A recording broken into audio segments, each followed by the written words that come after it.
Hi, I'm John Morton, writer, creator, contributor to Ninth Space Calvary, a screenplay series we're hoping you pick up. I'm here to talk to you today about two fictional characters we have in our process, Jack Davis and Adama Keys. I'm going to start with Adama Keys because he's fresh on my mind, having just written a scene with him.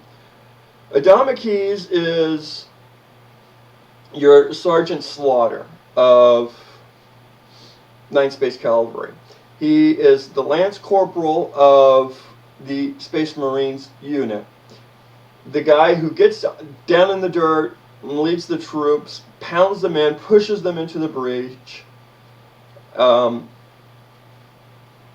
If there's planet-side fighting, this is the guy who is most likely to be in charge of it.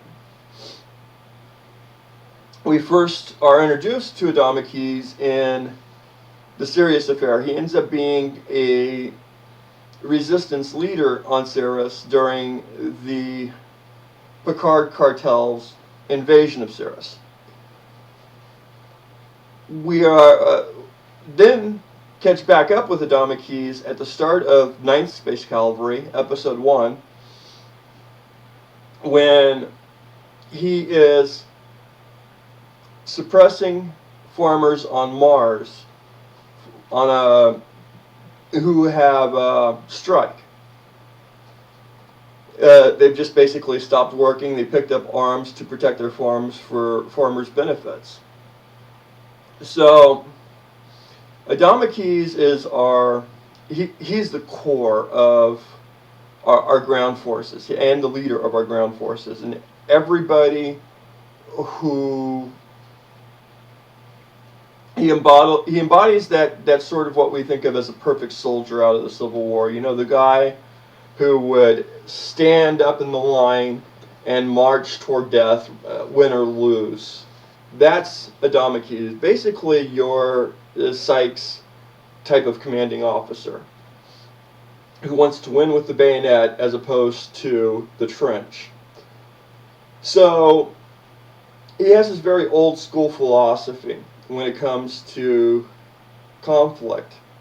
He can't stand coercion, he can't stand covert operations, and he certainly cannot stand the guy who he ends up getting partnered with, who's Jack Davis, in Episode 2 of Ninth Space Calvary. Now we're first introduced to Jack Davis in the Sirius affair as well. Jack Davis is now the head of a unit from the organization Argos. Modern day equivalent would be the Mossad of Israel. A very secretive organization. They write their reports in code. They have a very standoffish attitude. They're better than everybody else, and maybe or maybe not rightly so. But they are the civilian intelligence unit when it comes to the cartels and the other governments.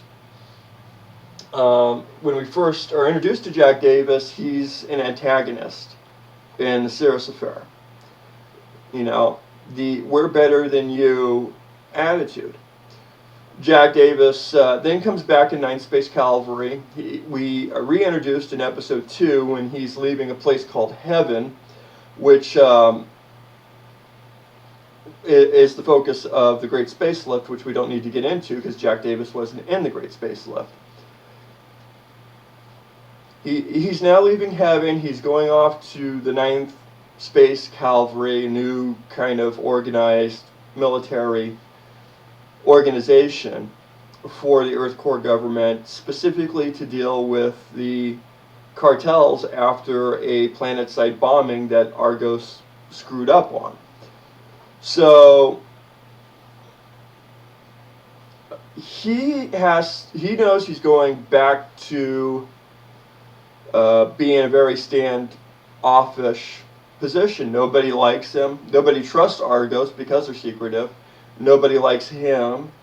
And Argos it's a 50-50 chance whether they're going to be the head of the intelligence or they're going to be the guy saying, "I told you so," as is the case with the bombing on Draco Alpha 4. So He's taking his unit, which he's now the head of, where in the Cirrus affair that was Ingrid Ilm.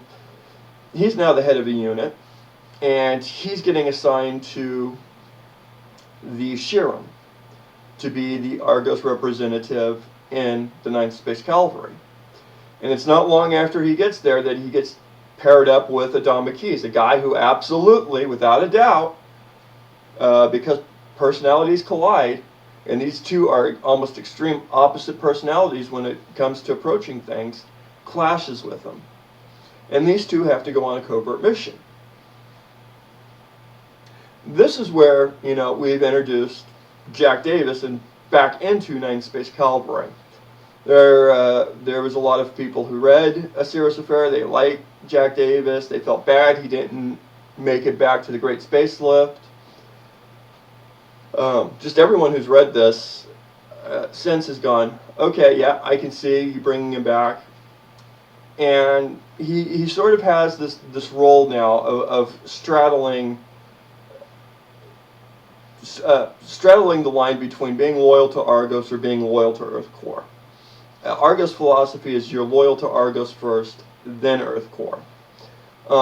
His philosophy is that Argos is a part of Earth Core, and therefore he should be loyal to Earth Core first over Argos. So he's kind of straddled in this path, which is why he gets thrown into the 9th Space Calvary, which in certain extents is an illegal operation, which is something that annoys Mr. Davis to no end and allows us to bring in another character whom we need not discuss right now, called the Shadow, who is one of the Bureau's operations chief. So Jack Davis is all represented into that sort of Dark Knight Lancelot character. If I could think of any two characters, it would probably be Sir Lancelot from Le Morte the author, Lancelot du Lac, or the smoking man from Apocalypse Now, whom nobody likes. He sits in the corner smoking a cigarette and telling you he's going to send you on the mission that's going to kill you. So you kind of have that duality in Jack Davis. These two characters, we are hoping, give you kind of an insight. Both are paired up, of course, in the first B story of 9th Space Calvary, and at least in the first few episodes. And by explaining these two characters, we're hoping you want to pick this up, because you're going to want to see more, and you are going to want to see more. So I thank you for your time, and you have a good day.